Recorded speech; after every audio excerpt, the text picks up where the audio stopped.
Bonjour à tous et bienvenue dans ce mug numéro 278, je crois. Attendez, j'ai un petit problème de fenêtre. Oui, c'est le 278. Nous sommes le 11 janvier 2021 et on démarre tout de suite.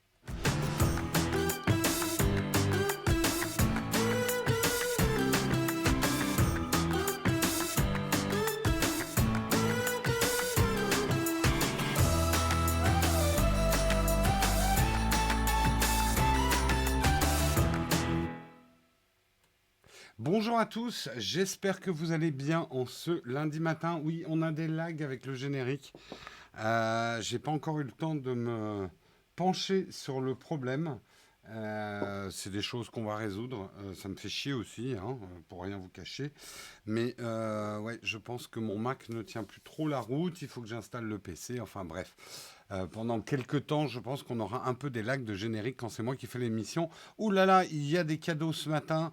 Merci Kalios qui a offert 5 abonnements de niveau 1 à la communauté. Un grand merci à toi. J'ai vu également qu'il y avait quelqu'un. Silos68, merci à toi pour ton sub niveau 1, troisième mois d'abonnement. J'espère que vous allez bien. Je suis désolé, il va y avoir un petit bruit de soufflerie. Il faut que je remette le chauffage. Sinon, je vais terminer l'émission comme ça. Parce qu'il fait froid. Il fait très froid dans l'atelier. Merci beaucoup, Gécard 24 579 pour ton sub. Merci beaucoup à tous. J'espère que vous avez passé un bon week-end. De quoi on va parler ce matin? Alors, il y a à la fois beaucoup de choses, pas grand-chose. Vous savez que on est dans un monde un peu anxiogène. Hein, je vous apprends rien. Bon, on va regarder ensemble. On va regarder ensemble. Ce matin, alors, j'ai deux sujets sur des écrans LG. On en parlera peut-être à la fin si on prend pas trop de temps au début. Mais on va démarrer d'abord en parlant de Parler, Parler, comme il le prononce en anglais, parler, puisque c'est un mot français qui est utilisé aux États-Unis. Et puis là-bas, on les fait pas chier avec les francisismes. Euh, on va en parler, mais pas beaucoup, puisque justement, Google, Apple, Amazon, tout le monde a débranché Parler. Je vous expliquerai un petit peu pourquoi et où on en est là-dessus. On parlera également, je voulais en parler la semaine dernière, mais c'est vrai que le sujet a un petit peu traîné, mais Jack Ma, le pionnier chinois du commerce en ligne, a un petit peu disparu. On ira un peu plus profondément dans cette affaire. On reparlera alors. Guillaume vous a fait hier un live. Je vous invite, si ça vous intéresse, à regarder le replay. Pour l'instant, il n'est disponible que sur Twitch. Je ne l'ai pas encore regardé. Je vais le regarder tout de suite après ce mug. Moi, hier, je fêtais l'anniversaire de mon père, donc j'ai pas pu être là parmi vous pour ce débat, mais je crois qu'il a été très très bien reçu et très très bien fait. Mais nous, on reparlera aussi de WhatsApp. Je vais un peu faire une redite de ce que j'ai dit vendredi, parce que je sais que c'est un sujet un petit peu brûlant. Merci beaucoup, Max JR Berry, pour ton Prime deuxième mois d'abonnement. Si vous avez raté donc le live d'hier sur WhatsApp, le replay est déjà disponible sur Twitch. Il sera probablement disponible en replay sur la chaîne replay de YouTube.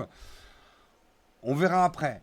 Peut-être que j'en ferai un montage, si j'ai le temps, pour le mettre sur la chaîne principale. On verra, on verra. On parlera également de Bill Gates, qui a racheté la plus grande société de jet privé du monde, ce qui fait un petit peu tâche en ce moment.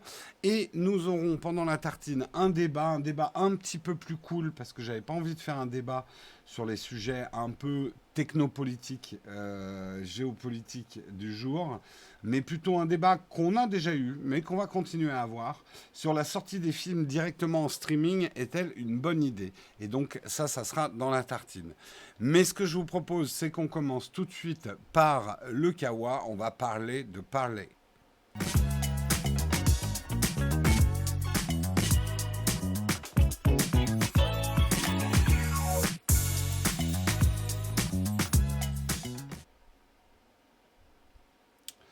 Effectivement, vous le savez, hein, Donald Trump et d'autres, hein, d'ailleurs, il n'y a pas que Donald Trump, mais Donald Trump est celui qui a fait effectivement beaucoup parler de lui ces derniers temps. Et il a été bloqué sur tous les réseaux sociaux, en tout cas tous les grands réseaux sociaux. Blocage complet, ban à vie de Twitter, blocage temporaire, en tout cas pendant 12 jours, je crois qu'ils ont annoncé sur Facebook. On verra si après il revient.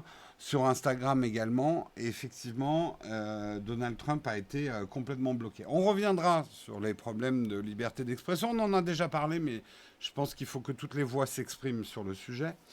Mais là, on va parler d'un autre réseau social qui s'appelle Parler, Parler, comme on dit en anglais, avec l'accent. C'est un mot français qui est utilisé en anglais. Parler signifiant quand on a deux forces en conflit. On l'a vu, si vous avez regardé Pirates des Caraïbes, ils ont le parler, c'est quand deux pirates font une trêve pour discuter entre eux. C'est un parler en fait, voilà, pour expliquer un petit peu le contexte de ce réseau social. C'est un réseau social où effectivement, ça fait déjà, on en avait déjà parlé aussi, c'est un réseau sur lequel se réfugient un petit peu les gens qui ont été chassés des autres réseaux. Donc c'est une population assez hétéroclite, mais souvent effectivement qui ont perdu un droit à la parole dans les grands réseaux sociaux et qui se réfugient pour parler entre eux. Donald Trump, quand il a reçu notamment son ban de tweets, il a dit mais on va faire notre propre réseau social. Le compte de Donald Trump a été vite créé sur Parler.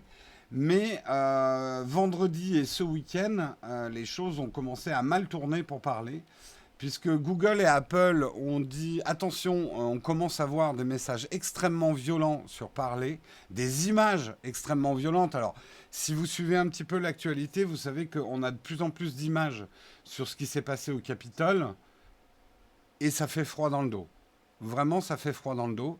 Les images commencent à être effacées le plus vite possible, parce que bah il y a le pénal hein, maintenant qui intervient, hein, des gens qui ont fait les fiers en posant sous des statues et en costume de pirates dans le Capitole, bah, commencent à se faire arrêter aux États-Unis et vont devoir subir les conséquences de ce qu'ils ont fait. Donc on va dire que la fête est un petit peu finie. Donc certains qui avaient fait des live streams, des photos, des trucs tranquilles lors de cet attentat contre le Capitole, qui avaient gaiement mis ça sur des réseaux sociaux, sont en train de les effacer. Ce qui est intéressant, par contre, c'est des images de journalistes. Attention, c'est extrêmement violent. On voit que c'était pas une... Bon, il y a eu quand même 5 morts, et on voit que c'était vraiment violentissime. On a presque eu l'impression d'un carnaval avec les premières images. D'un truc, oh, ils doivent pas être bien méchants là, avec leur costume de super-héros vigilantes, machin. On s'aperçoit qu'il y avait des messages extrêmement violents dans les slogans, des menaces de mort de personnes qui étaient présentes au Capitole, des choses extrêmement répréhensibles. Donc tout ça pour dire, Google et Amazon et Apple ont commencé à dire attention, on a parlé, nous on laisse pas ça sur nos stores, des images propageant la violence, encourageant la violence, etc. sur votre réseau, il va falloir faire le ménage. Parler un peu en catastrophe a dit oui, oui, on va faire un truc avec des bénévoles pour modérer tout ça. Ce à quoi Google et Apple ont dit ouais, non, ça va pas être suffisant et ils ont coupé l'accès à parler. Les choses sont allées encore plus loin puisque Amazon qui héberge sur les serveurs AWS, avec les services AWS qui hébergent Parler, a dit on arrête aussi là. Ça devient extrêmement dangereux. Alors Amazon a justifié sa décision par la présence de nombreux appels à la violence non modérés sur les forums. Nous avons récemment constaté une augmentation constante de ces contenus violents sur votre site qui violent nos conditions d'utilisation. Il est clair que Parler ne dispose pas des procédures efficaces pour se conformer aux conditions d'utilisation d'Amazon Web Services. Le géant du web a joint plusieurs captures d'images à ce mail, captures qui montrent des messages d'une violence rare, appelant notamment à l'assassinat de personnalités de gauche ou encore d'activistes du mouvement Black Lives Matter. Donc incitation à la haine, violence, etc. Les États-Unis sont beaucoup plus permissifs que la France, par exemple, sur l'incitation à la violence et les messages de haine, mais ils ont leurs limites quand même. Euh, Quelques messages parmi les 98 qu'Amazon a envoyés à Parler ces dernières semaines en appelant le site à adopter urgemment un système de modération plus strict. Depuis quelques jours, Parler a bien semblé faire quelques efforts, notamment en demandant à des volontaires de procéder à une modération manuelle des contenus. Une mesure trop faible, selon Amazon.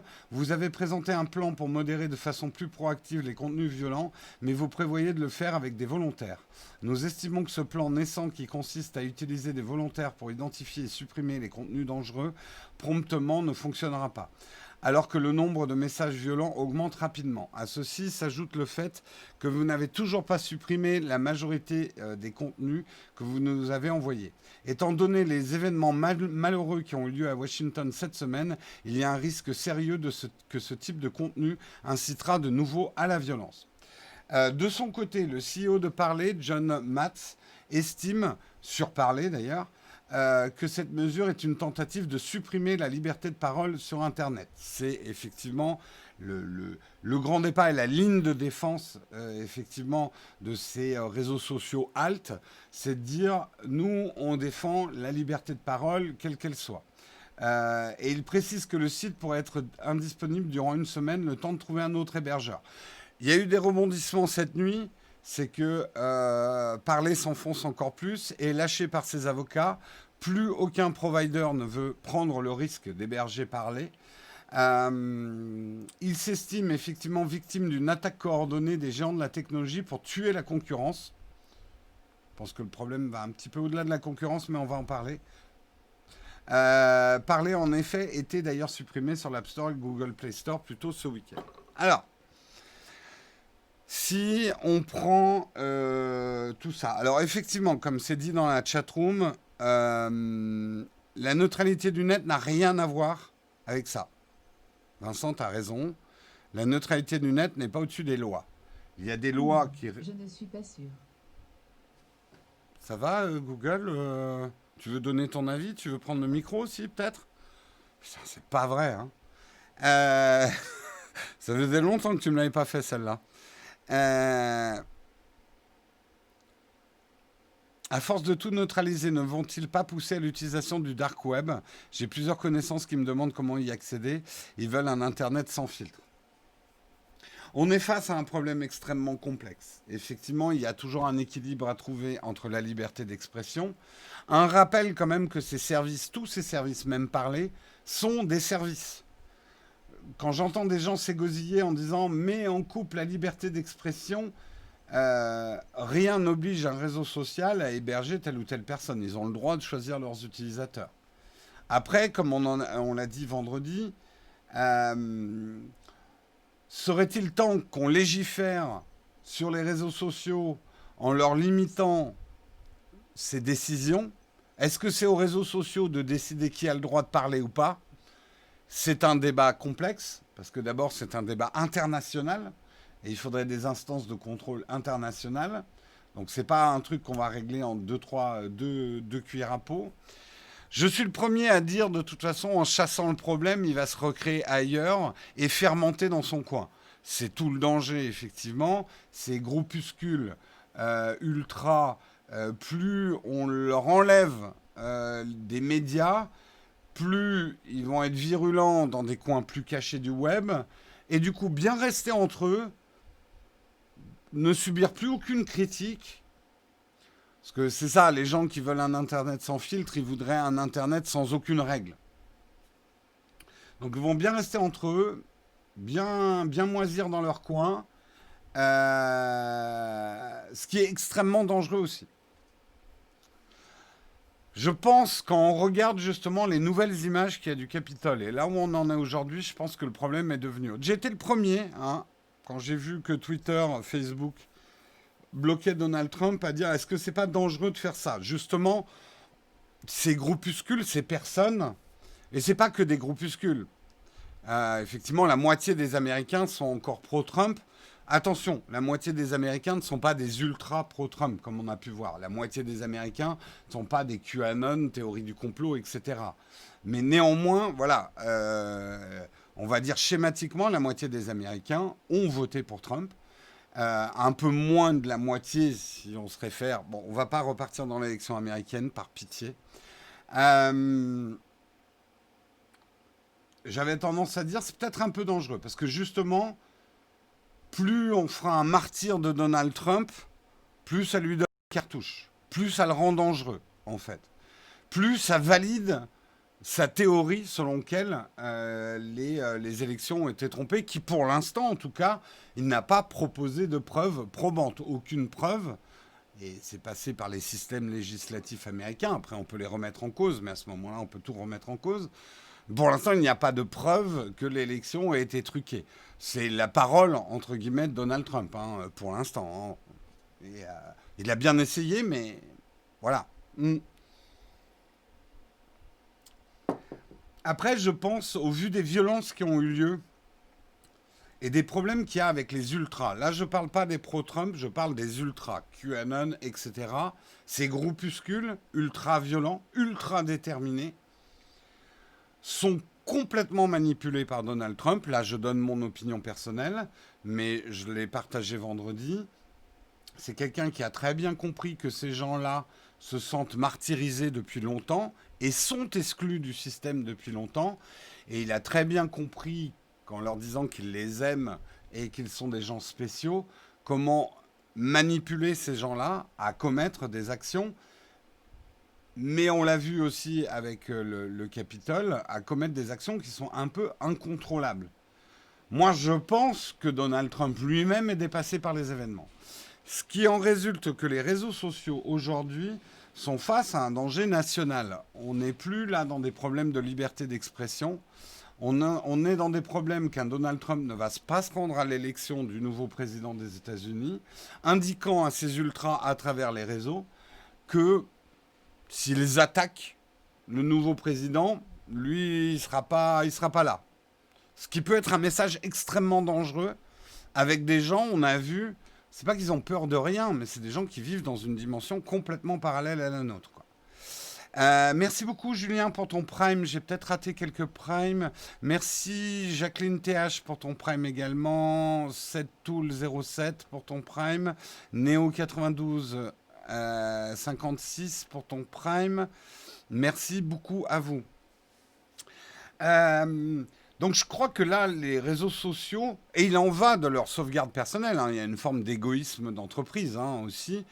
Là, les réseaux sociaux qui seront déjà sur le banc des accusés, hein, on les accuse d'avoir été des vecteurs de ce qui arrive aux États-Unis en ce moment, ne veulent plus, enfin ne veulent plus l'être du tout. Alors, il est probablement trop tard pour agir. Il est jamais trop tard pour agir. En gros, les réseaux sociaux, ils veulent plus entendre parler de ça. C'est un trop gros danger d'être le relais de quelqu'un qui, visiblement, manipule des foules et les incite de manière sournoise et jamais complètement directe, mais quand même de manière flagrante, les incite à des actes de violence. Là, on n'est plus dans des problèmes, on va dire, dans un débat sain sur la liberté d'expression. On donne beaucoup trop d'importance aux réseaux sociaux, mais c'est qu'ils ont une importance énorme. Et ils ont une importance gigantesque. On ne leur donne pas, ils ont pris une importance gigantesque. Alors, je sais, en ce moment, la grosse tendance, c'est de dire débarrassons-nous des réseaux sociaux. Comme d'habitude, je pense qu'on passe d'un excès à l'autre. On est passé d'un angélisme et d'une appétence pour les réseaux sociaux rares ces 10 dernières années. Les réseaux sociaux sont rentrés de manière hyper fluide dans nos vies et ont pris une importance énorme dans nos vies. Je pense qu'il est temps de légiférer, de réguler les réseaux sociaux. Par contre, je pense que ça serait une énorme erreur que de se dire il faut supprimer les réseaux sociaux. Parce qu'on oublie très très vite également ce que les réseaux sociaux nous apportent de bon et de sain. Je sais, dans le discours actuel, vous dites, mais Jérôme, mais il n'y a rien de bon dans les réseaux sociaux.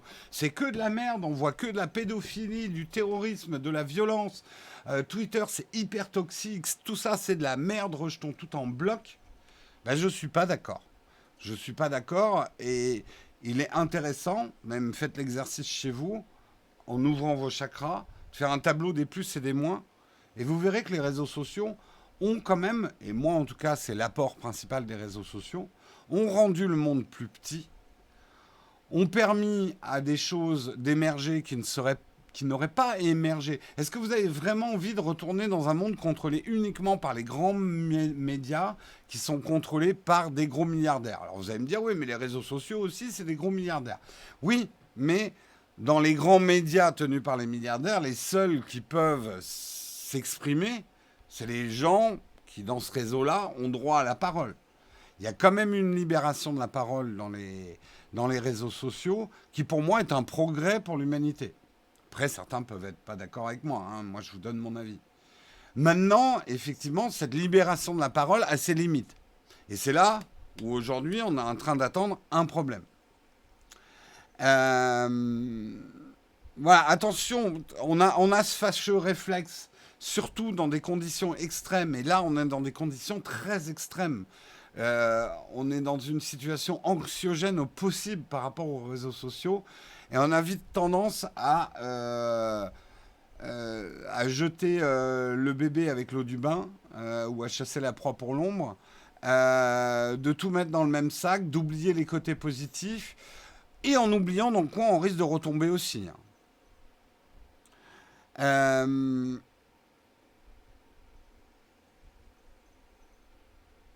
Moi, Twitter, j'utilise pas et Facebook est déconnecté, je le garde pour Messenger. Après, Après, attention, je ne suis pas en train de vous dire gardez à tout prix les réseaux sociaux. Mais je crois qu'après, c'est une décision individuelle. Il faut regarder ce que les réseaux sociaux vous apportent dans la vie. Moi, je sais que ça fait déjà 2 ans que je fais des ménages réguliers dans mes réseaux sociaux pour avoir le moins de toxicité possible dans mes réseaux sociaux. Et en fait, je les regarde de moins en moins. C'est vrai que les réseaux sociaux font partie de mon métier. Hein, il est de mon métier de communiquer sur les réseaux sociaux. Après, moi, en tant qu'individu, au-delà de mon métier, je les consulte quand même. J'aime encore beaucoup Twitter.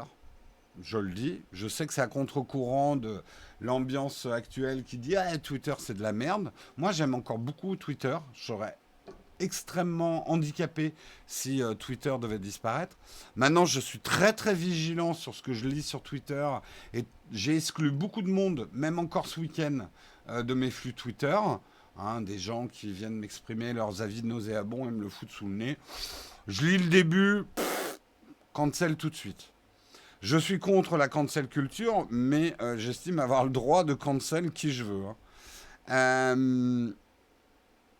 Alors, je fais attention également à ne pas rester dans ma bulle, à multiplier mes sources, à aller voir ce qui se dit chez les gens qui ne sont pas d'accord avec moi. Quand je parle d'éliminer les gens toxiques, c'est les gens qui me tweetent leur opinion de manière ultra agressive, de manière très aveugle, de manière très si t'es pas avec nous, t'es contre nous. Voilà.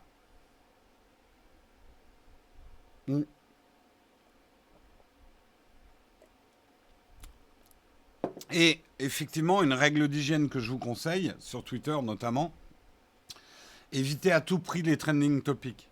Les trending topics sont la surface nauséabonde et bouillonnante du pire marais des réseaux sociaux. Voilà, les trending topics.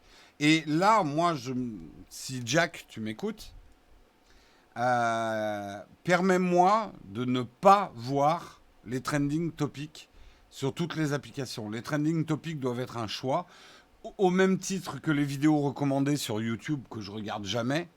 J'ai pas envie de voir les trending topics sur Twitter. Ça ne m'intéresse pas. Ça m'intéresse pas, mais j'ai le danger que le côté de moi qui a une curiosité malsaine à y voir. Parce que j'essaye en tout cas d'être humble par rapport à moi-même. Je sais que je suis un petit voyeur de merde qui me délecte de drama et de choses malsaines sur Internet.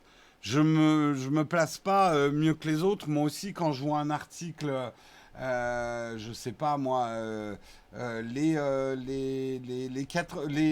stars des années 90, regardez ce qu'elles sont devenues, ou le scandale, j'essaie de trouver des articles de merde, il y en a toujours sous les articles. Moi aussi, j'ai envie de cliquer sur cette saloperie,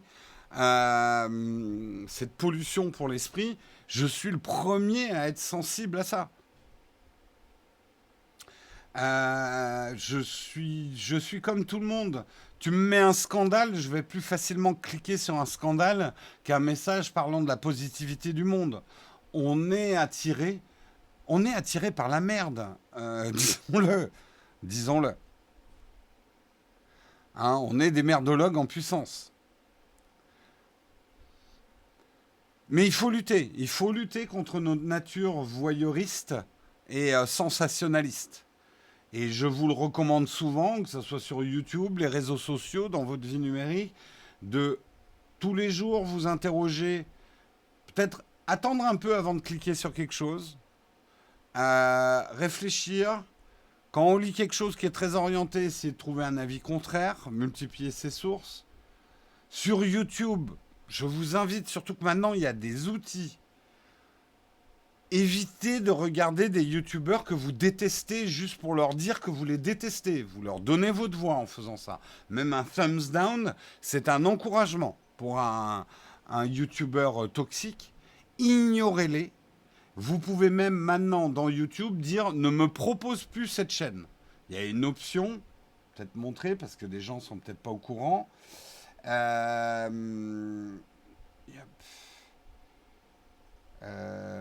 Je lis n'importe quelle. Je vais lire une vidéo. Attendez, hop. Et on va regarder la colonne de gauche, la colonne de droite. Cette colonne, déjà, je vous conseille d'éviter cette colonne. Parce que tout ça, c'est les recommandations de l'algorithme. Alors, il y a des bonnes choses, parce que moi, il y a des contenus que j'adore dans ce contenu. Je vais essayer de trouver un contenu euh, au cœur de la scientologie, investigation. Ouais, mais investigation et enquête, c'est assez intéressant. Bon, là, on va dire il y a que du bon. Mais imaginons que je veuille plus que cette chaîne ne me recommande quoi que ce soit. Vous avez, regardez la deuxième option. La première, c'est déjà pas intéressé. Et là, vous nourrissez l'algorithme de YouTube en vous disant, en lui disant, je ne suis pas intéressé par ce type de contenu. Mais vous pouvez aller plus loin, ne pas recommander la chaîne, ne pas me recommander cette chaîne. Merci beaucoup, Flo645 pour ton prime. Donc, on commence à avoir des outils qui nous permettent déjà une auto-réglementation et nous évitent. Parce que, attendez, faut pas croire, moi aussi, hein, parfois dans la colonne de droite, je vois une vidéo bien merdique avec un titre bien putaclic et je clique dessus. 5 minutes après, je fais mais putain, pourquoi je regarde ce genre de conneries? Je viens de lui offrir une vue à ce connard ou à cette chaîne opportuniste. Moi, je le dis, c'est vrai qu'il y a des chaînes comme La M'a Fâché ou des choses comme ça. J'ai demandé à l'algorithme de YouTube de plus me les recommander. Voilà, parce que j'estime que c'est toxique pour moi. Après, je dis pas que ça soit des chaînes forcément. Après, il y a des chaînes dangereuses. Mais voilà, j'ai plus envie de ce contenu-là, quoi. Ben voilà, je pense que j'ai appris à certaines personnes que sur YouTube, vous aviez des moyens de ne plus recommander les chaînes et de dire à l'algorithme que vous n'êtes pas intéressé par ce type de contenu. On s'est tous fait avoir par la main fâchée. Moi, le premier, hein, il m'est arrivé de cliquer sur des vidéos de la main fâchée, le regretter immédiatement après. Hein. Donc, on est allé très très loin. Le sujet de départ, je vous l'accorde, c'était sur le blocage de parler à travers le monde. Mais je pense que c'est intéressant d'élargir le débat. Et nous qui sommes des technophiles, nous qui au départ avons encouragé les réseaux sociaux, et je le rappelle, il y a quand même des choses extrêmement intéressantes d'une manière générale sur le fait qu'on puisse communiquer entre nous sur Internet, les réseaux sociaux, etc. Aujourd'hui, c'est normal de se dire, mais comment on en est arrivé là? Quelle est la responsabilité des réseaux sociaux? Comment on peut réglementer ça? Attention quand même aux décisions et aux opinions à l'emporte-pièce. Ouais, il faut tout arrêter, machin, on est allé trop loin. Non, il faut réfléchir, il faut prendre les bonnes décisions. Ne jamais prendre de décision sous le coup de la colère ou à l'emporte-pièce. Enfin voilà. Je le rappelle, et d'ailleurs aussi, je vous encourage, parce que certains vont me dire, mais Jérôme, t'es dégueulasse de faire ça. Si notre chaîne Naotech ne vous plaît pas ou que vous la jugez toxique, je vous invite également, hein, si vous voyez notre contenu à droite, à faire la même chose. Cancellez-nous si on représente une toxicité pour vous. Et je le dis en toute humilité. Toutes les chaînes voilà, doivent être traitées de la même façon. Je ne suis pas en train de juger notre chaîne supérieure à une quelconque autre chaîne. Tout le monde a le droit d'aimer, de détester certaines choses. Donc vous avez le droit aussi, je ne le ferai pas à Tev et Louis, hein, de ne pas les recommander parce que j'aime bien ce qu'ils font, mais vous pourriez. Voilà. Et c'est pareil avec Nowtech. Euh, Mon banquier la juge toxique. Non, capturer l'instant. Tu, tu, tu nous utilises comme prétexte vis-à-vis de ton banquier, mais c'est toi qui es responsable de ton argent. Moi, je t'ai jamais dit de le dépenser, hein. Attention, attention. Ah non, non, non, non, on fera pas le déflecteur de vos responsabilités. C'est hors de question. Mais si on aime avoir mal tous les matins, on a le droit de rester. Ben, je sais que certains d'entre vous regardent l'émission hyper régulièrement et la détestent régulièrement. Là, après, je sais pas quoi vous dire. Tant que vous êtes heureux avec ce que vous faites, faites-le, hein. Euh, on n'est pas allé trop loin, on est allé à un rythme qui n'a jamais connu, que l'on n'a jamais connu sur les nouvelles technologies, complètement inédites. C'est pas tout à fait faux. Après les accélérations technologiques, toute époque il y a eu ça, mais c'est un autre débat. Euh, donc voilà, je vous ai dit tout ça parce que les jours qui viennent, je dirais même les semaines, voire les mois qui viennent, on va beaucoup entendre ça, hein. On va beaucoup entendre de pessimisme. On va beaucoup entendre de rejet de masse parce que ça fait du clic aussi des réseaux sociaux. Il y a des articles plus ou moins intéressants sur la responsabilité des réseaux sociaux dans tout ça. Il y en a de très très intéressants. Je crois qu'il faut s'interroger, prendre le temps avant d'agir.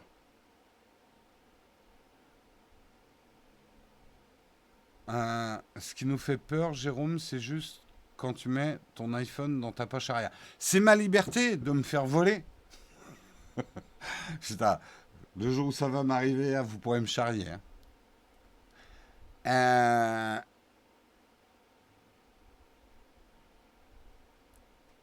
Quand on a vu Jérôme en sorcière, on a connu la vraie souffrance. Oh, quand même, quand même, quand même.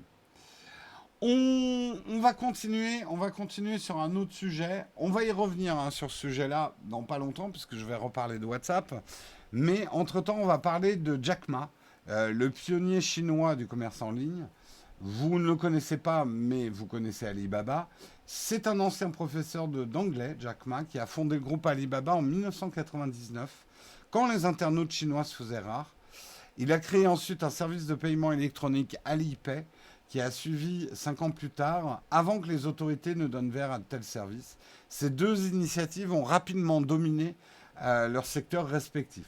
En gros, Alibaba, c'est le Amazon chinois, hein, et c'est un groupe absolument énorme qui couvre plein de services différents.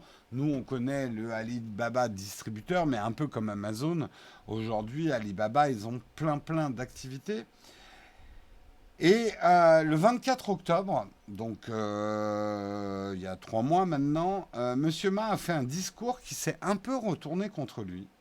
Il a reproché aux autorités réglementaires chinoises d'être trop timides et leur a demandé d'être plus innovantes. Euh, Qu'est-ce qui s'est passé? Bah, le gouvernement chinois a fortement réagi, non pas en disant ouais, non, non, simplement, ils ont bloqué l'entrée en bourse du groupe Ant, qui est la plateforme financière électronique née d'Alipay. Le titre d'Alibaba, du coup, a dévissé en bourse, coûtant possiblement à Monsieur Ma son titre d'homme le plus riche du monde. Alors là, j'aimerais faire un- une intervention, parce que ça m'énerve. Et c'est pas vous expliquer les choses que de faire ça. Et c'est pas bien les journalistes de faire ça. Quand vous voyez des articles, Elon Musk est l'homme le plus riche du monde. Jeff Bezos est l'homme le plus riche du monde. Monsieur Ma est l'homme le plus riche du monde. C'est faux, c'est archi faux. Simplement, avec la valorisation boursière des actions qu'ils ont, ils pourraient potentiellement, s'ils revendaient au jour où on leur dit qu'ils sont les plus riches, s'ils revendaient toutes les actions, devenir l'homme le plus riche. Mais en termes de patrimoine, d'argent qu'ils ont vraiment sur leur compte en liquidité, ce ne sont pas les hommes les plus riches du monde. Donc, c'est un écart de langage, c'est un manque de précision. Voilà, pour être précis, c'est des gens qui ont la capitalisation boursière la plus importante du monde. C'est Jérôme l'homme le plus riche du monde. Bah, en tout cas, si la richesse, c'est le bonheur de sa communauté, je suis l'homme le plus riche du monde. Putain, cette phrase de démagogue.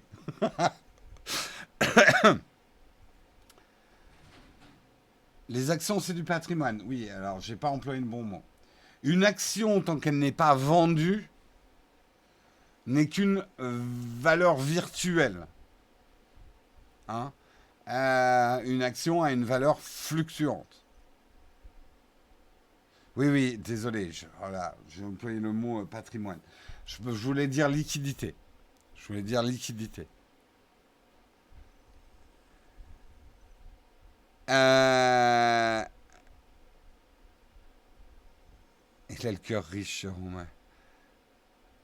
Utilise les termes précis, sinon tu risquerais de tromper encore. Écoutez, on est en direct, on est en live, je suis sans filet, ça m'arrive de faire des erreurs de mots. Mais heureusement, vous êtes là pour me corriger.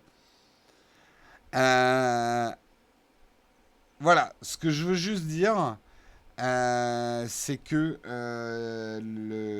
le fait de dire que ces personnes sont les plus riches du monde, ah, c'est sûr que ça claque plus comme titre que de dire ce sont les personnes qui ont virtuellement la capitalisation boursière la plus haute du monde. C'est sûr que ça claque moins comme titre. Mais comprenez bien que ces histoires d'hommes le plus riche du monde, ce n'est qu'une. C'est une info tronquée, en fait. Euh,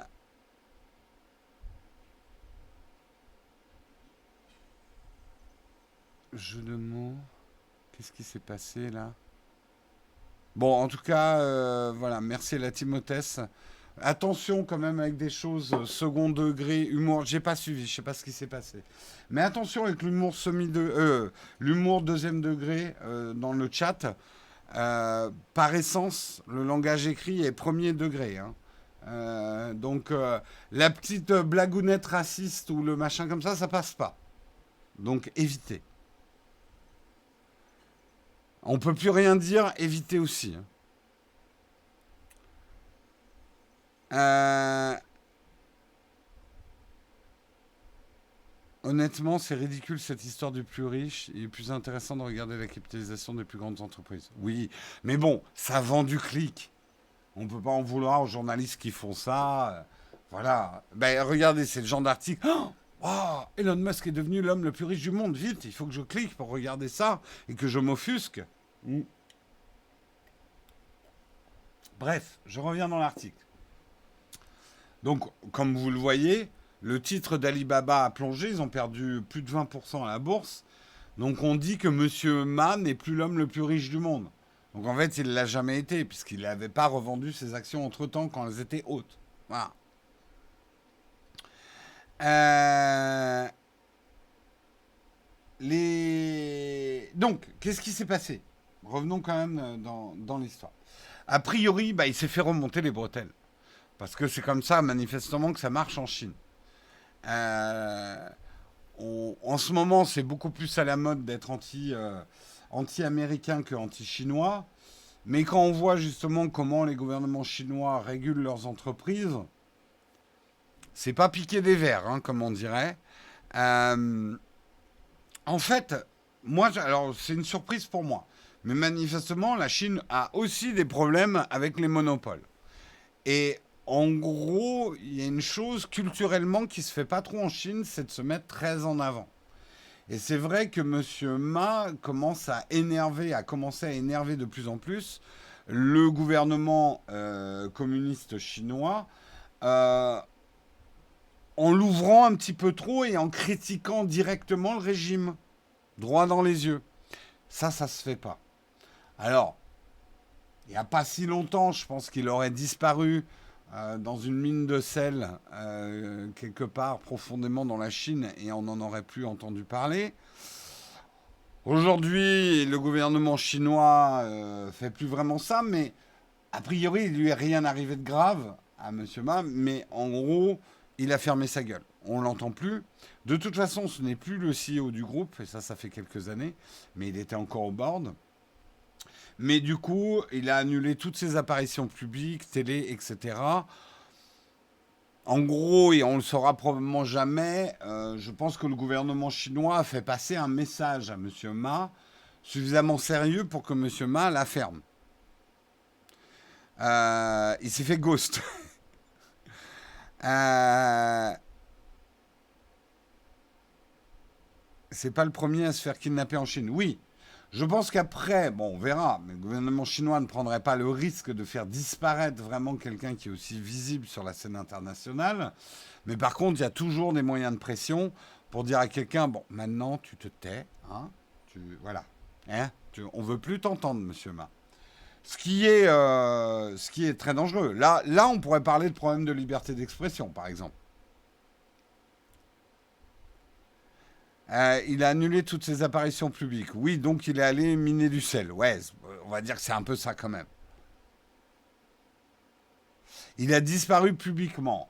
Mais je sais que certains prompts et avides de sensationnel aimeraient imaginer, mais ils l'ont jeté dans le Yangtze-Kiang avec du béton, du béton sur les chaussures.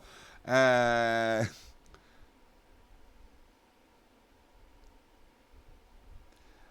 Ma est le produit de la lutte entre factions du gouvernement chinois, instabilité de la Chine.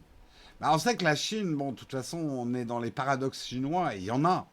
Un gouvernement communiste qui, qui a encouragé autant le libéralisme, et donc ils sont aujourd'hui confrontés aussi à des problèmes de monopole, ils ont leurs lois antitrust. Simplement, on va dire que leurs lois sont un peu plus expéditives. Si quelqu'un représente un danger de monopole, ça va relativement vite. Mais on le voit aussi hein, en Russie avec les oligarques, il y a eu ce type aussi de nettoyage. Hein. Simplement, les méthodes sont un petit peu plus expéditives. Euh, Bon, alors tout le monde est en train d'imaginer les pires tortures.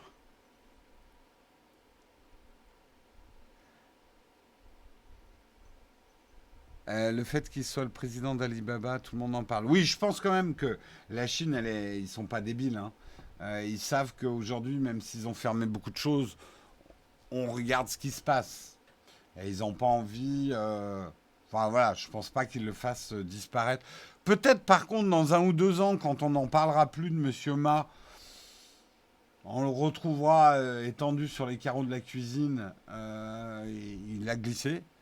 J'en sais rien, c'est horrible ce que je dis, mais disons que les gouvernements totalitaires sont maintenant suffisamment futés pour essayer de faire disparaître leurs éléments gênants au moment où le regard international n'est plus dessus. Voilà. Euh,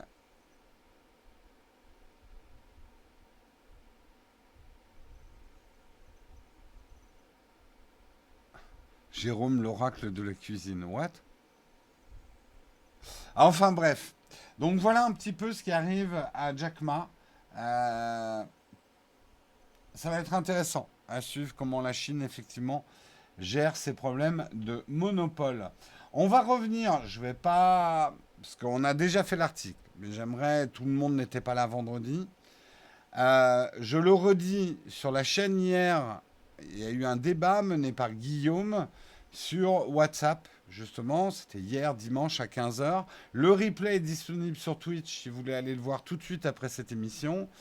Je vais très probablement, dès que j'ai le temps, le publier sur notre chaîne replay YouTube pour que vous puissiez y avoir accès. On verra, on fera peut-être même une version montée pour la chaîne principale si on arrive à trouver les ressources pour faire ce travail-là. Je ne l'ai pas encore vu ce live. Hier, j'étais pas dispo, mais on m'a dit qu'effectivement, Guillaume avait fait un très très bon boulot avec ce live. Et on va revenir justement sur WhatsApp. Vous le savez, fin de semaine dernière, il y a eu la trending topic WhatsApp. Il faut fuir WhatsApp. Pourquoi le fuir? Puisque je crois que c'est le 8 février, c'est ça. En tout cas, ce qui était dit sur les réseaux sociaux, c'est que très prochainement, WhatsApp, qui avait changé ses conditions d'utilisation, qu'il fallait signer, allait exclure de WhatsApp toute personne qui n'acceptait pas ces nouvelles conditions d'utilisation. Et ces nouvelles conditions d'utilisation, en gros, offraient corps et âme le data de WhatsApp au groupe Facebook. Là-dessus, plusieurs choses à dire qui sont importantes dans votre processus de décision. Parce que comme je vous l'ai dit vendredi, se ruer vers Signal en poussant des grands cris, ah, ça a quelque chose de ridicule aussi. Voilà. Ça a quelque chose de ridicule. J'ai beaucoup de gens qui m'ont contacté en me disant, oh, mais on va être espionné par Facebook sur WhatsApp et toute ma famille. Je vous jure, j'avais des visions de scènes d'exode avec des familles entières, avec des baluchons sur les épaules, devant migrer péniblement dans la tempête de WhatsApp vers Signal. C'est un peu du grand guignol, tout ça. Réaction excessive à quelque chose, mais qui pend au nez de tout le monde depuis 2016. C'est pas faute de vous avoir dit effectivement que WhatsApp appartenait au groupe Facebook et que c'est pas... Voilà, à partir de là, il y a pas... Il fallait faire l'exode avant, en fait. Et si vous faites l'exode maintenant, faites-le en âme et conscience. C'est pas la peine de se bousculer, de partir. Ça va pas changer grand-chose. Surtout, c'est peut-être le plus important, qu'on est allé un peu vite en besogne en interprétant des textes légaux alors qu'on ne lit même pas les conditions d'utilisation, ce qui est le problème principal. Il faut savoir que cette décision de WhatsApp ne nous concerne pas, nous, Européens. Nous, on a la RGPD qui veille là-dessus. En tout cas, ça ne changera rien à ce qui se passe sur WhatsApp pour nous, Européens. Donc les gens déjà qui migrent en catastrophe vers Signal alors qu'ils habitent en Europe, quelque chose d'un petit peu ridicule. Ça ne veut pas dire, encore une fois, que si ça a éveillé vos interrogations sur la vie privée, ça peut être une bonne chose. Mais faites-le sans précipitation, en âme et conscience, enfin pas en hystérie. Pas en hystérie. En plus, ce qui m'énerve, c'est de voir les mêmes qui sont les premiers à dire ah non, mais c'est pas très grave, moi j'ai rien à me reprocher, le fait que les réseaux nous espionnent, moi j'ai rien à me reprocher. La grande phrase, j'ai rien à me reprocher. C'est les mêmes qui sont en train de migrer sur Parler parce qu'on leur a dit waouh, WhatsApp c'est dangereux. Pas plus finalement que 2016, hein, rachat Facebook, etc. Ils n'ont jamais caché, ils l'ont dit quelques mois après. Le data allait être utilisé pour vendre de l'espace publicitaire ciblé avec Facebook. En plus, on pourrait vraiment, encore une fois, là, éduquez-vous là-dessus. Mais la réaction hystérique de dire je suis espionné par Facebook, alors qu'on parle de vente d'espace de publicité ciblé, c'est de l'hystérie. C'est de l'hystérie. Ça ne veut pas dire qu'il ne faut pas être vigilant et que la vente d'espace publicitaire ciblé est un marché qu'il faut surveiller, mais c'est quand même un marché qui vous permet d'avoir accès à énormément de contenu gratuit. Et vous êtes les premiers après à vous plaindre Bon, après, vous me direz, ouais, bah, on ira pirater nos films et on mettra des adblocks. Euh, tout cela étant dit, la défense de WhatsApp, elle est légitime. Ils ont dit, bon, vous n'avez pas tout compris sur ce qu'on est en train de faire. Néanmoins, on est en droit de s'interroger quand même sur le devenir de tout ça. Et migrer sur Signal n'est pas forcément une mauvaise idée. Mais, et là, je pose la question. On va le faire. Combien d'entre vous ont migré, ont migré sur Signal en ayant regardé avant le business model? Et je vous demande d'être franc avant de répondre. Franc, je vous rappelle que les votes sont anonymes. Donc je pose la question. Avez-vous regardé le business model de Signal avant de migrer? Donc ce questionnaire est pour ceux qui ont migré sur Signal récemment. Oui, non. Et je vous demande d'être franc. Hein. Je vous rappelle que c'est anonyme. Soyez franc avec vous-même. Attendez, c'est trop long. Consulter. Merde. Attendez, j'enlève des mots. De migrer. Ah, j'ai pas assez de mots pour poser mes questions. Bon, ça sera abrégé, mais vous allez comprendre. Je pose le questionnaire.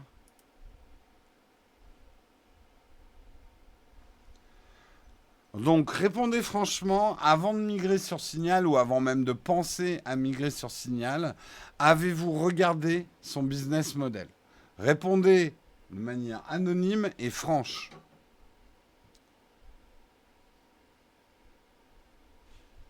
Étiez-vous au courant de comment Signal faisait de l'argent avant de vous jeter dans les bras de Signal? Après, on l'a vu ensemble, hein, le business model de Signal, il est bien, il est clair, c'est une fondation. Mais là, la question que je vous pose, c'est est-ce que vous le saviez avant d'y aller? Parce que c'est ça que vous devriez faire. Avant de succomber à l'hystérie générale et de migrer, regardez dans quel bras vous vous jetez aussi.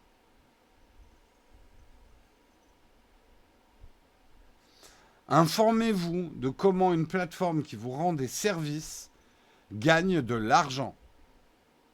Toute plateforme gagne de l'argent. Après, elle peut être sous forme de fondation ou c'est une entreprise privée.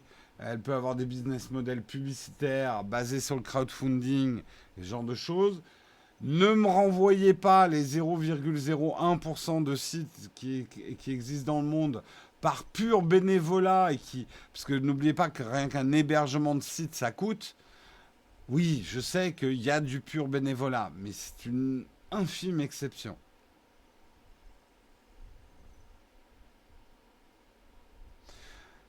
Donc, avant de réagir, parce qu'on vous dit de réagir, euh, avant de migrer, parce qu'on vous dit de migrer, prenez vos propres informations, informez-vous, et ça, c'est vraiment, j'insiste là-dessus, la règle d'hygiène numéro un. Comment le service que j'utilise, que ce soit un adblocker, que ce soit un site de piratage, que ce soit un réseau social, que ce soit n'importe quel service que vous utilisez, comment font-ils de l'argent? Alors la réponse le plus simple, c'est les services que vous payez. Ok? La réponse vaut d'être investiguée dès que vous ne payez pas directement. Euh, donc c'est la première information. Aujourd'hui, je ne vais pas refaire un questionnaire. Donc on a les résultats du sondage et c'est bien, vous avez été honnête, une majorité d'entre vous n'avez pas regardé le business model de Signal avant de se ruer dessus. Et ça, c'est pas bien. Et ça, c'est pas bien. Euh, c'est un peu plus compliqué que si c'est gratuit, c'est toi le produit, mais c'est un début de vérité. C'est un peu plus complexe que ça. Mais oui, déjà, vous pouvez effectivement avoir ce mantra connu. Mais j'ai envie de dire, là, aujourd'hui, posez-vous la question pendant que vous m'écoutez, dans les services que vous utilisez, comment ces gens-là font de l'argent? Commencez d'ailleurs, je vous le recommande, votre ad blocker et votre service de piratage, comment font-ils de l'argent si vous en utilisez? Merci Olive pour ton prime.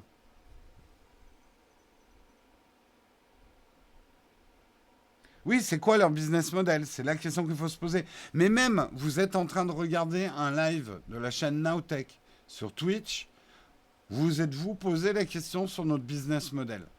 Comment nous on gagne de l'argent? Comment on fait tout ça?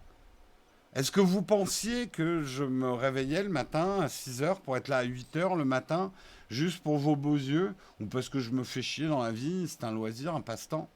Mais même au-delà de ça, comment je fais pour payer ne serait-ce que bah, les factures de l'électricité, ce genre de choses? Est-ce que vous vous êtes posé les questions?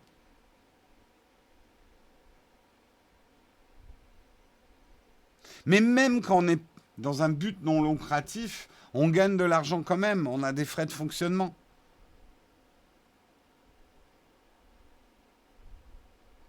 Donc posez-vous ces questions-là. Posez-vous ces questions-là. Posez-vous ces questions quand un YouTuber vous offre plein de cadeaux avec des jeux concours. Il y a de l'argent qui circule. Je ne dis pas que c'est une mauvaise chose, mais ne faites pas les naïfs. Oh là là, un tel YouTuber est tellement généreux de nous offrir tous ces cadeaux sponsorisés par. Voilà.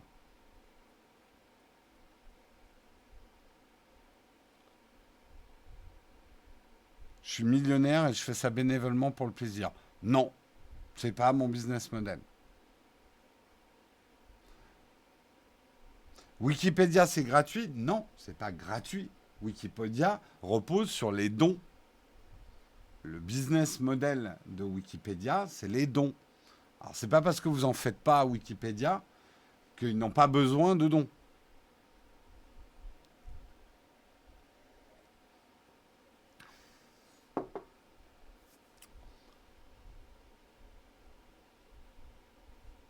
Bref, voilà, je profite de ce qui arrive avec Signal et WhatsApp.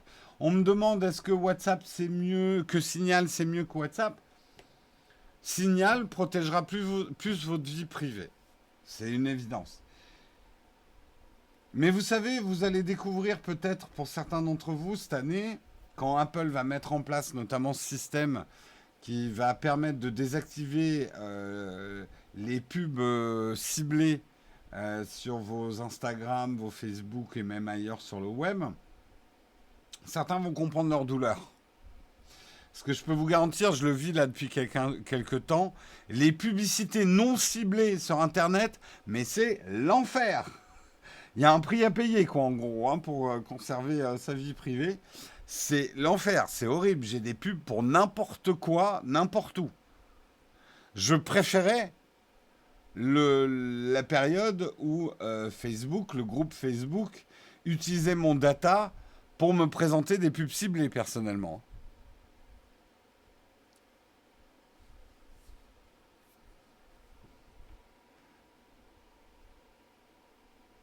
Il y a eu beaucoup de confusion autour de cette vie privée entre la collecte de données et l'utilisation des données collectées.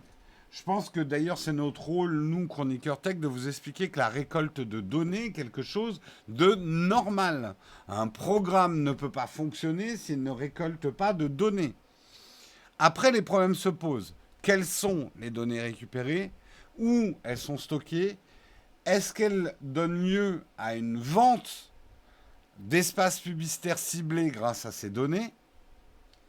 Voilà, les problèmes viennent outre. Mais le fait qu'on récolte vos données, c'est normal, sinon ça marche pas. Voilà.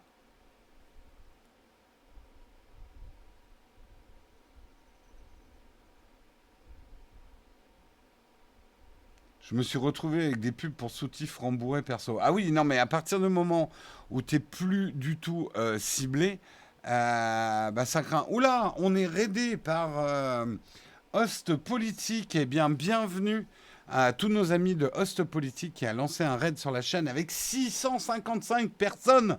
Waouh, ça fait du monde. C'est une. Alors attention dans le choix des mots, Jérôme, en ce moment, j'allais dire une prise de contrôle de... Non, c'est une réunion bénéfique de host politique, un raid. Merci à vous en tout cas, et merci à Host Politique de venir nous rejoindre en cette fois où il est déjà 9 heures.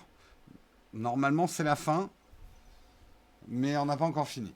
Donc restez, restez, restez. Lex Calvin, garde ta question pour plus tard. On a une rubrique à la fin qui s'appelle les camps de fac où vous allez pouvoir poser des questions. Donc bienvenue en tout cas à tous nos amis raiders de Host Politique. On était en plein débat sur WhatsApp, mais on va refermer. Je le redis, on a fait un live. Guillaume a fait un live hier sur WhatsApp. On le mettra en replay sur notre chaîne YouTube Replay. On va voir, même si on ne va pas le monter comme un best-of. On va voir. Si on a le temps et les ressources pour le monter, on en fera un montage sur la chaîne principale. Mais vous avez déjà le replay disponible sur la chaîne Twitch si vous avez envie de regarder ce débat qui a eu lieu hier. Moi, je ne l'ai pas encore vu. Comme je vous disais, hier, je fêtais l'anniversaire de mon père en visio l'après-midi. Donc je ne pouvais pas faire partie du débat.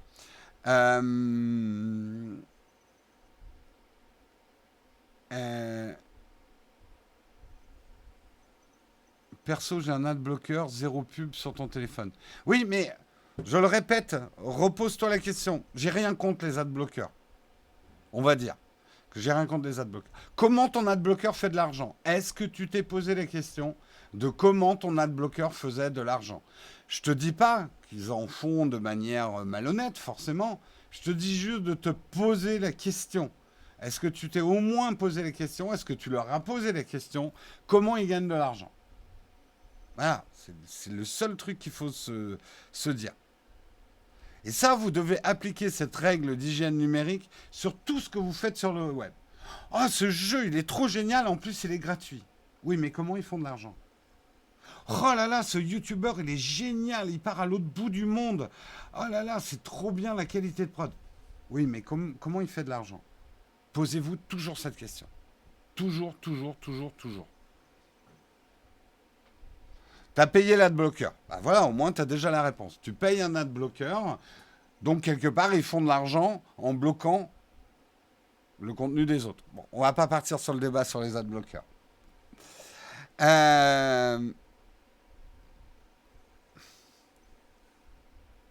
Oh, oula, oula, j'aurais pas dû lancer sur les adblockers.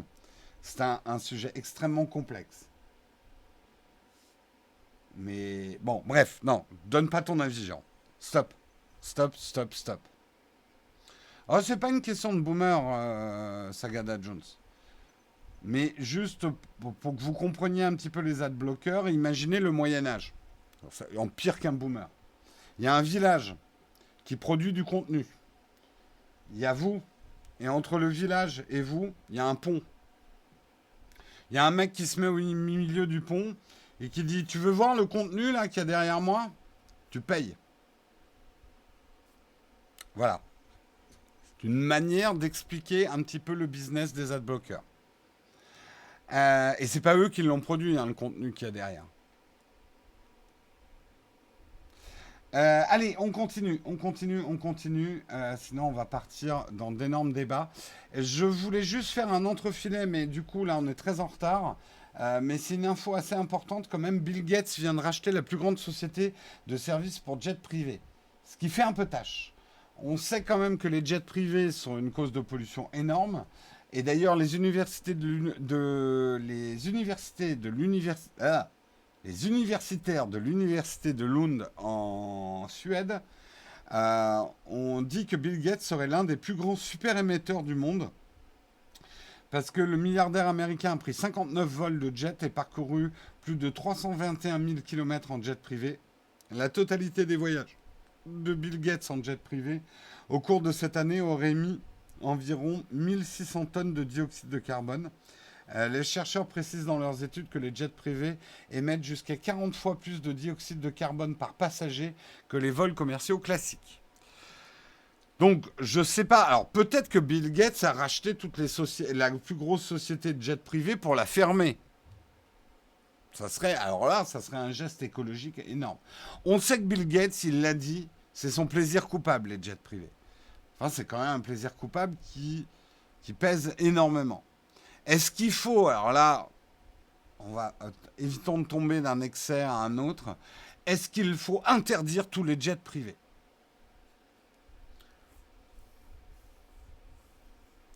Je pense que non. Je pense qu'il faut que dans le prix d'un jet privé, il y ait peut-être plus à prendre en considération. Tout le monde fait oui. Euh, Peut-être que le prix des jets privés doit être encore plus cher.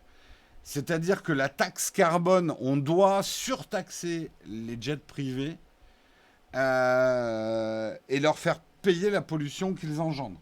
Encourager à fond aussi la recherche technologique sur des jets privés électriques. Demander à toutes les célébrités de voyager dans des vols commerciaux, c'est impossible. Demander à tous les hommes politiques de voyager dans des vols commerciaux, c'est impossible. Leur demander de le faire dès que c'est possible, ça c'est possible. Oui. Mais interdire complètement les jets privés, je ne serais pas jusqu'au boutiste comme ça. Euh, Étant donné que ce sont des gens qui ont le plus d'argent, qui ont un bilan de carbone le plus élevé, augmenter le prix ne changera rien. Bah, ne serait-ce que tout dépend où va l'argent de cette taxe carbone.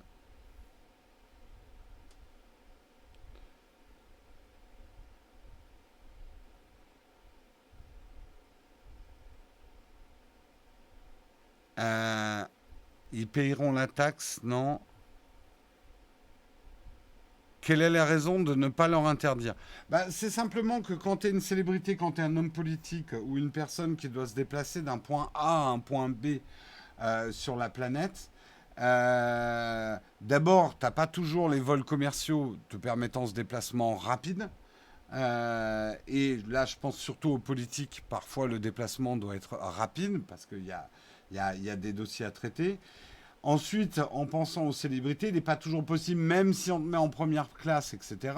On le sait, il y a des célébrités qui se font tellement... Enfin voilà, il est impossible pour eux de se balader à travers un aéroport.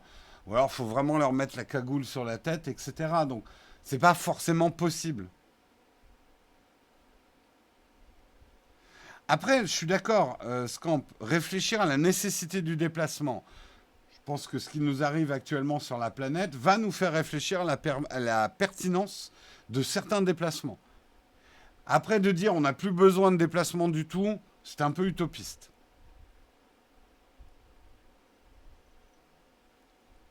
Interdire les jets privés, c'est aussi fermer des aéroports. Celui du Bourget, oui. Bon, après, c'est tout un pan de l'économie qui risque de disparaître.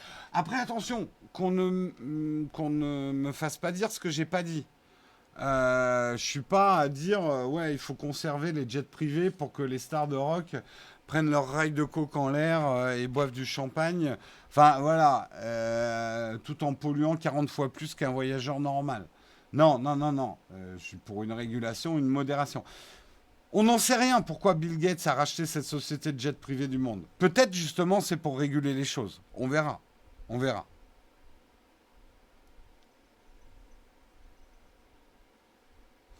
Euh, Juste pour les nouveaux arrivants, je ne sais pas comment ça se passe chez Host Politique. Nous, dans notre chatroom, on a des règles. On évite les antagonismes politiques entre nous. Et surtout, on évite à s'en prendre à des personnes en particulier. Donc, on a une équipe de modération aussi, hein, j'espère et je pense aussi que Host Politique a une équipe de modération.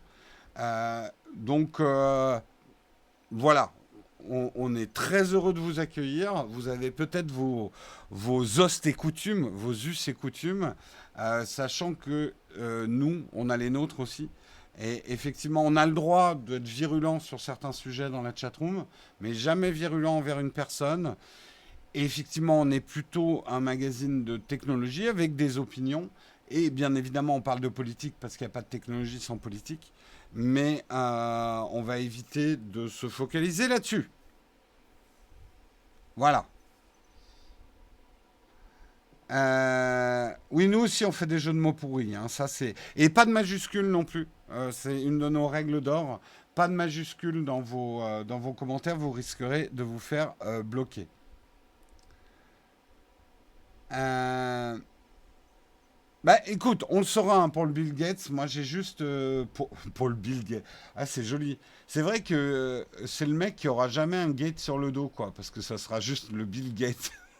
Elle est nulle. Je suis désolé. Cette blague est complètement nulle. Sur ce, il faut qu'on arrête les articles. Vous savez quoi? Je crois que le débat, on va le garder peut-être pour demain ou faire un autre débat demain. Je voulais parler de la sortie des films directement en VOD, mais on va pas avoir le temps. Je préfère qu'on passe un petit peu de temps sur les cornes fac en cette fin d'émission. Comme ça, si vous avez des questions, vous pouvez me les poser. Vous savez, vous l'avez peut-être vu en début d'émission, nous n'avons plus Shadow en sponsor. En tout cas, pour l'instant, nous n'avons plus Shadow en sponsor. Mais vous pensiez pas qu'on allait vous laisser tranquille, hein? Et là, ne me collez pas un adblocker devant la gueule, parce que je vous parle directement. On profite de cet ancien emplacement où on parlait du sponsor pour vous rappeler que, bien évidemment, on a besoin de vous également. Nous avons un système de contributeurs sur Nowtech. Ça peut être Patreon, ça peut être faire des primes ou faire des subs sur Twitch. Ça peut être devenir membre sur YouTube. Qu'est-ce qu'on a d'autre comme canaux de... Alors, on a encore Tipeee, même si on est en train de replier le Tipeee. Je vous expliquerai ça à fur et à mesure. Tout ça va vous permettre également, on peut en discuter sur notre Discord. Si on est en train de refermer le Tipeee, c'est que c'est un des seuls réseaux de crowdfunding qui ne permet pas une ouverture et une fermeture d'accès à des zones du Discord directement. Ça nous obligerait à le faire manuellement et c'est juste impossible à faire. Donc, à quoi sert cette contribution Nowtech? C'est un truc hyper important pour comprendre Nowtech. On a besoin de l'argent des contributeurs pour pouvoir dire merde à certains sponsors. Ça ne nous permet pas de nous passer de sponsors. Ça serait ça, c'est dans un monde qui n'existe pas, une réalité qui n'existe pas. Mais par contre, vos contributions me permettent de sécuriser certains paiements de personnes qui travaillent autour de la chaîne, et notamment Karina, sans être pieds et poings liés, être obligé à prendre des sponsors dont j'ai pas envie. Donc en fait, vous me donnez le pouvoir de dire merde. Et ça, c'est un pouvoir hyper important, et c'est pour ça qu'on a besoin de vous.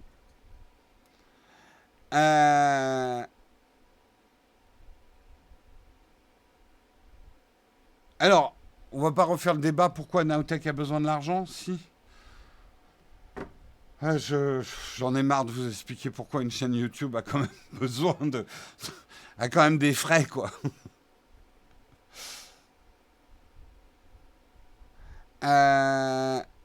Voilà, donc on a besoin de vous. L'engagement que je prends par rapport à vous, que vous soyez subber, que vous soyez primer, que vous soyez Patreon, que vous soyez YouTube member, l'engagement que je prends vis-à-vis de vous, c'est que l'argent des contributeurs n'est utilisé qu'à ça. Je ne paye pas le loyer de l'atelier avec l'argent des contributeurs. Je ne paye pas le matériel qu'on utilise avec l'argent des contributeurs. Je ne me paye pas moi avec l'argent des contributeurs. L'argent des contributeurs est uniquement consacré à la création d'emplois et d'activités. C'est-à-dire, ça ne paye que de la ressource humaine. Et encore pas tout, mais ça nous aide à payer la ressource humaine. Voilà. Donc, sachez-le. Il faudrait qu'on soit combien de contributeurs pour plus se passer de sponsors faudrait, schématiquement, si on veut aussi que la chaîne puisse investir et grossir, je vais être brutal, mais il faudrait que vous soyez 10 fois plus en contributeur. Voilà.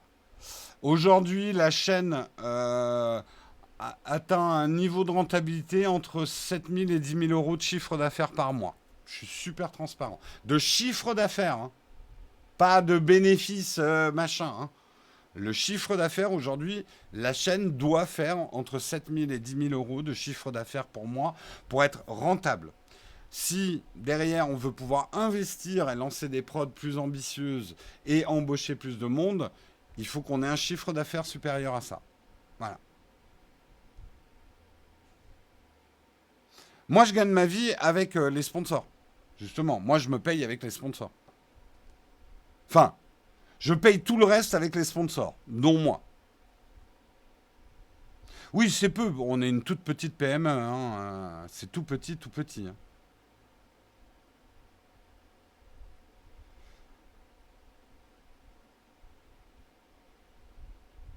Euh, Sachant que moi, je prends plus de la moitié. Et oui, Karina coûte cher.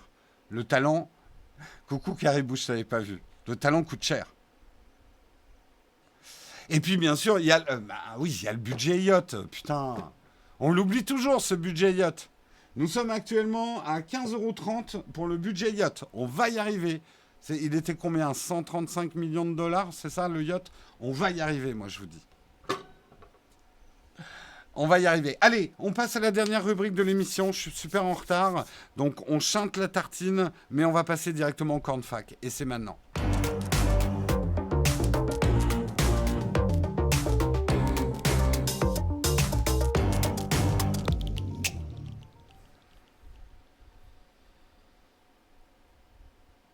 Alors, je me suis trompé sur le prix du yacht. Merci Samuel de me corriger. C'est 420 millions d'euros, le yacht.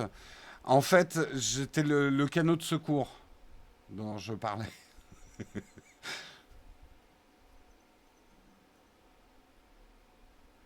Ouais, on fera bah, peut-être cette tartine-là demain ou une autre tartine, mais là, je m'en doutais un peu. C'est vrai qu'on a parlé de choses très importantes ce matin avec Parler et WhatsApp.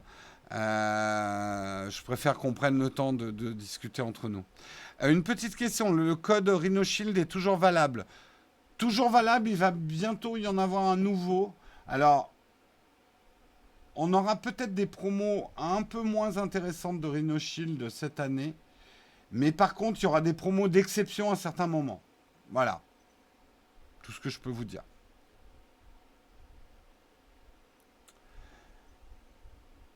Bah, moi, j'aime ta manière de penser, Deso. Finalement, Deso, pas Deso, j'aime bien. Finalement, 420 millions. Il suffirait que vous soyez 420 à me donner 1 million et c'est bon, on n'en parle plus. C'est pas grand-chose, 420 personnes.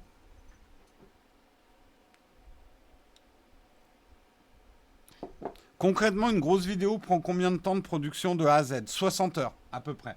Une vidéo, nos vidéos à nous, en tout cas sur Nowtech, c'est entre 30 et 60 heures de travail par vidéo.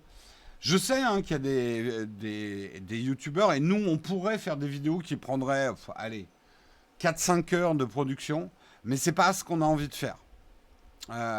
C'est pas notre truc. Il y en a d'autres qui le font bien mieux que nous, comme ça, des vidéos très rapidement. Nous, on aime les belles images, on aime les illustrations, etc. On est comme ça.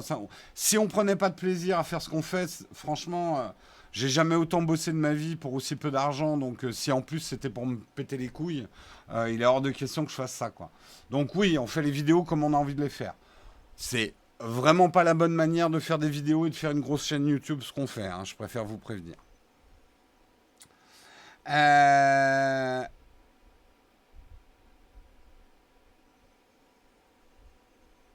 Imaginez une personne qui gagne 100 millions d'euros, donne 1 million à chaque Français. Il y a un problème de calcul là dans ta phrase. 1 million de cacahuètes, c'est pas grand-chose. Si c'est une bonne diarrhée déjà. Oui, c'est 60 heures de travail, hein, une vidéo. Si je compte le test du produit, l'écriture de la vidéo, le tournage, le montage, enfin, le dérush, le montage La publication, c'est 60 heures de boulot et on a certaines vidéos qui ont pris plus de temps que ça. Vous savez ce que c'est 1 million l'Armina? Ça, j'en parlais dans ma dernière vidéo sur les GAFAM. Vous avez J'ai fait une petite allusion à l'Armina, pour ceux qui ont suivi, dans le bêtisier. Tu as toujours ton Shadow pour le gaming? Oui, oui, oui, oui. Oui, oui j'ai tout expliqué vendredi sur l'arrêt, peut-être temporaire d'ailleurs, du sponsoring Shadow. Et on n'a pas tout arrêté avec Shadow. Je continue ici sur la chaîne Twitch à jouer avec mon Shadow PC. Quand je fais du jeu vidéo, c'est avec le Shadow PC. Tu as eu mon tweet au sujet. Ah oui, alors ça j'aimerais préciser. Yves, merci, mais vous avez été beaucoup. Alors, M6 lance une émission qui s'appelle Le Mug. Vous avez été beaucoup, et je pense que ça partait d'une bonne intention, à nous faire des tweets publics. Oh là là, Jérôme, t'as vu M6, il faut une émission, Le Mug, faut porter plainte, etc.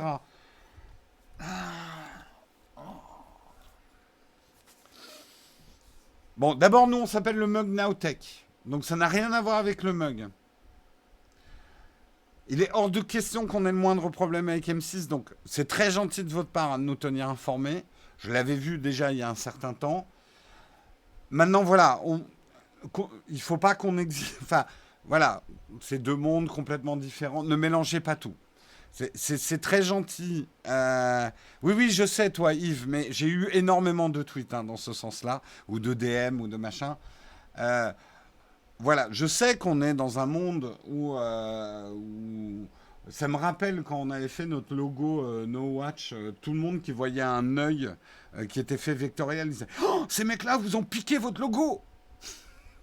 Et nous, on recevait des plaintes des marques qui disaient qu'on avait le même logo qu'eux. Donc voilà. Il y a déjà eu, il y a plein d'émissions qui s'appellent Le Mug. Effectivement, il y a une chaîne belge qui a déjà. Nous, d'abord, notre émission s'appelle Le Mug Nowtech. Voilà. Point. Point, point, point. Si, si, tu peux tout à fait déposer à l'INPI le mug, mais nous, on ne l'a pas fait, parce que c'est justement le danger. Il y a probablement une très grosse société dans le monde qui a déposé le mot mug, et on se ferait attaquer instantanément.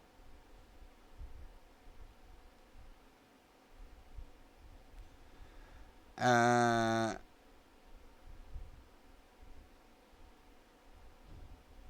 Bref, mais c'est très gentil, hein. On vous remercie de votre vigilance. Mais voilà, on est une toute petite émission, on est sur Twitch. Voilà. Tu as le temps de voir les live Twitch de Samuel Etienne? Non, j'ai absolument pas eu le temps. Il faut que je prenne le temps, mais j'ai pas du tout eu le temps, Jess. Est-ce que vous avez d'autres questions? Allez, il nous reste allez, plus que cinq minutes. Je prends les dernières questions.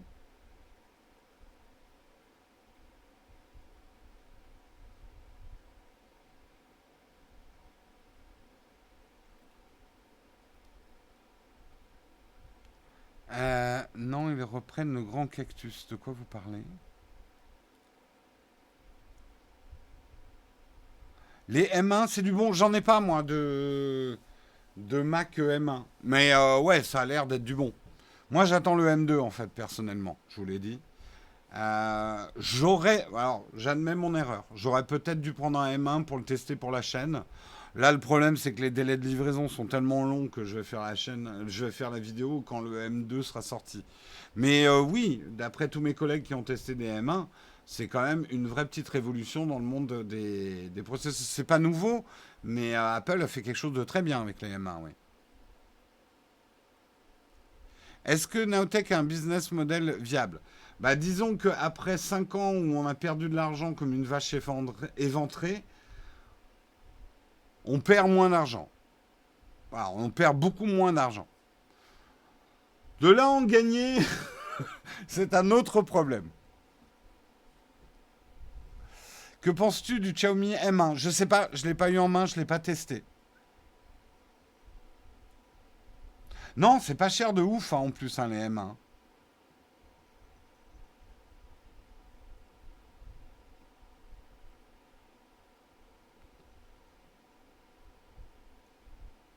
Tu vises le Mac Mini. Il est très bien, hein, le Mac Mini M1. Très bon truc. Moi, j'attends le M2 parce que je pense qu'il y a eu un tel saut de puissance avec le M1, mais que c'est qu'une première génération qui est bridée sur certains trucs. Je n'ose imaginer ce que Apple va faire avec le M2. Alors oui, les prix seront certainement plus chers pour le M2. Mais ouais, j'attends plutôt avec impatience le M2. Comment vivre en perdant de l'argent? Bah, sur mon épargne. En fait, j'ai claqué en 5 ans tout ce que j'avais mis de côté dans ma vie pour maintenir la chaîne. Voilà comment j'ai vécu les 5 premières années de Nowtech. Tu as commencé la série Netflix Lupin? Non.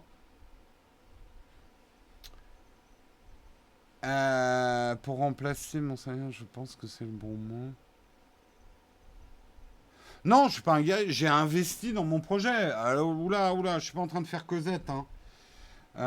Pour moi, de toute façon, c'est ma vision de la vie. Vous n'êtes pas obligé de la partager, mais moi, ma vision de la vie, c'est que l'argent, au-delà d'être du liquide, l'argent, c'est un liquide, ce n'est pas un solide.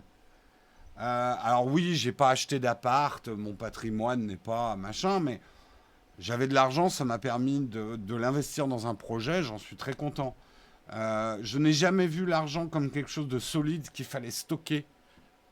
Il y a des gens, et je critique pas, hein, mais moi, l'argent pour moi est une énergie, c'est tout. Et ça doit servir à ça.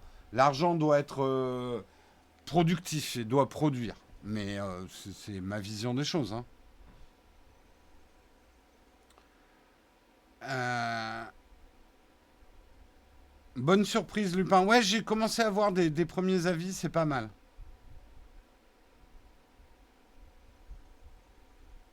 Ce que Jérôme ne dit pas, c'est que mes mugs sont en or massif. Bah, vous savez quoi? La plupart des mugs ont été offerts par certains d'entre vous. Donc oui, ils sont en or massif. C'est l'or de vos cœurs dans lequel je bois. Pourquoi je prends un accent marseillais à chaque fois que je fais un dicton à la con? Je ne le sais pas. Ça doit être l'influence de Jean de Florette et de Manon des Sources.